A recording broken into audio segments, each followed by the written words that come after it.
बिस्मिल्लाहिर्रहमानिर्रहीम।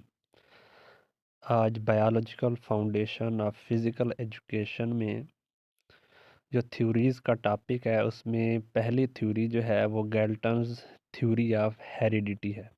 यानी गैल्टन ने इंटेलिजेंस के बारे में भी थ्योरी दी है, लेकिन उसको हम जो है वो गैल्टन थ्योरी नहीं कहते। उस अब जो हेरिडिटी की थ्योरी है उसको हम गैल्टन थ्योरी ऑफ हेरिडिटी कहते हैं। तो पहले हमने इससे पहले हेरिडिटी भी पढ़ा, जीन्स भी पढ़े। तो उसी हेरिडिटी के बारे में इसने अपनी थ्योरी पेश की, given by sir Francis Galton. जो इसका पूरा नाम है, गैल्टन थ्योरी किसने पेश की, वो है सर फ्रांसिस गैल्टन।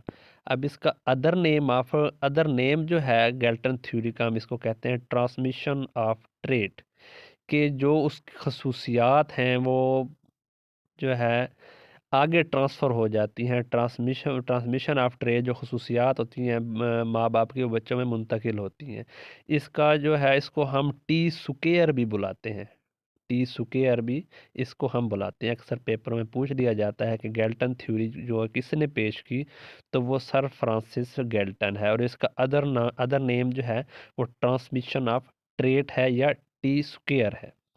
अब गैल्टन ने क्या कहा इस थ्योरी के अंदर, Galton concluded that not only individual immediate parents but all the ancestors to contribute their share heredity. यानी गैल्टन ने कहा कि जो बच्चे के अंदर, जो एक इंडिविजुअल के अंदर उसके माँ बाप के जो है वो जो है खसूसियात नहीं होती, बल्कि जो उसके एंसिस्टर हैं, जो उसके आबाओ अजदाद हैं, उनके भी जो हेरिडिटी है, उनकी भी खसूसियात जो हैं बच्चे के अंदर शामिल होती हैं। यानी ये कहता है कि सिर्फ पेरेंट्स की खसूसियात शामिल नहीं होती, बल्कि उनके जो आबाओ अजदाद हैं उनकी भी खसूसियात जो हैं वो बच्चे के अंदर शामिल होती हैं। उसने एक अपना कुलिया दिया जिसके ज़रिए उसने बताया कि 50% अगर हैं, 50% हेरिडिटी है तो वो पेरेंट्स में से मिलेगी। बच्चे को 50% जो आप कह लें जो क्रोमोसोम्स होते हैं, या 50% जो विरासत होती है, या 50% जो आदात होती हैं वो पेरेंट्स से मिलती हैं। उसके अंदर फादर से फिर उन्होंने आगे डिवाइड कर दिया पेरेंट्स को, कि फादर को 25% और मदर को भी 25% दिया। उसके बाद जो है इन्हें देने के बाद उसके बाद 25% जो है ग्रैंड पेरेंट्स को दे दिया। यानी 25% जो हैं फिर ग्रैंड पेरेंट्स को, यानी बाप के जो आपका वालिद है, आपके वालिद के जो माँ बाप हैं उनके अंदर से आप के जो है वो ट्रांसमिशन होगी ट्रेट की। उसके बाद जो मदर के आपका नाना नानी है या दादा दादी, उसके अंदर से भी आएंगे, और जो नाना नानी है उसके अंदर से भी आपके 25% जो हैं वो आपके अंदर ट्रांसमिशन होगी ट्रेट की। उसके बाद जो 12.5% जो रिमेनिंग रह गया है, वो जो है वो ग्रेट ग्रैंड पेरेंट्स है। यानी ग्रेट ग्रैंड पेरेंट्स का मतलब ये है कि जो आपकी नानी है उनके फिर जो आगे माँ बाप हैं, या आपके जो दादा हैं उनके जो आगे माँ बाप हैं, उन में से जो है आपकी ट्रेट जो है वो ट्रांसमिशन होगी बच्चे के अंदर।